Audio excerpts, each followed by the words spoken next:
आजू शिवा शिष्या घरवा बड़ा सुहावना लगे।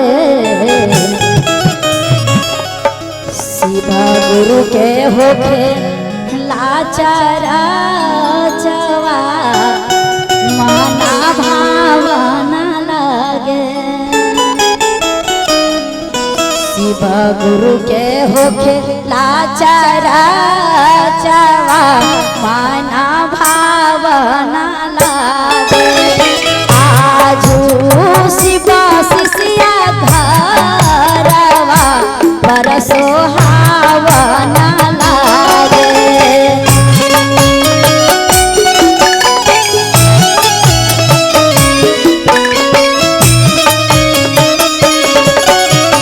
आजू गुड्डू घरवा चारा जा बड़ा सुहावना लगे।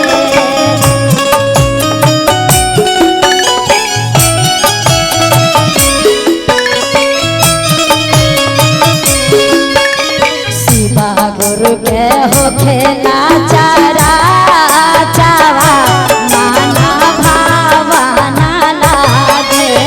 शिवा गुरु के होखे लाचारा चावा माना भावना लागे। आजू गुड्डू घरवा चारा जा बड़ा सुहावना लागे।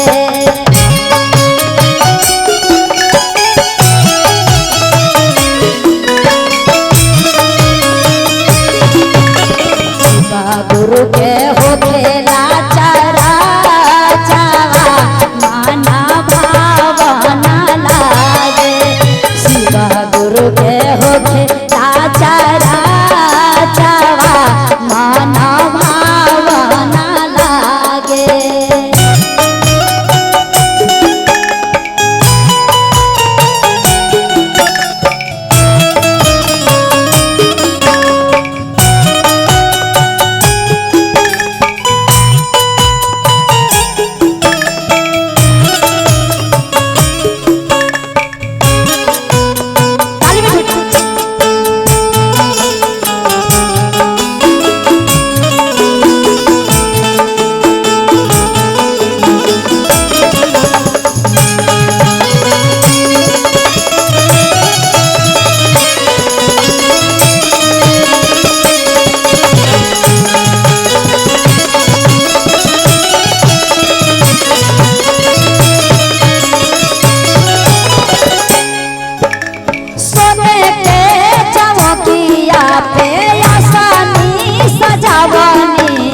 कनैल पे फुलवा के आसनी सजावनी।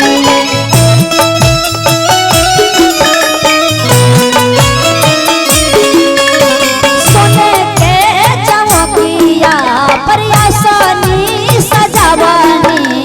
गंगा जल पनिया से चरना धुलवनी। भोगावा लगाई बिया गानामा बड़ा सुहावना लागे। भोगावा लगाई बिया गानामा बड़ा सुहावना लागे। आजू शिवा शिष्या घरवा बड़ा सुहावना लागे। आजू शिवा शिष्या घरवा बड़ा सुहावना लागे।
आज डूबुए बाबू घरवा चारा जा बरस हवन लागे।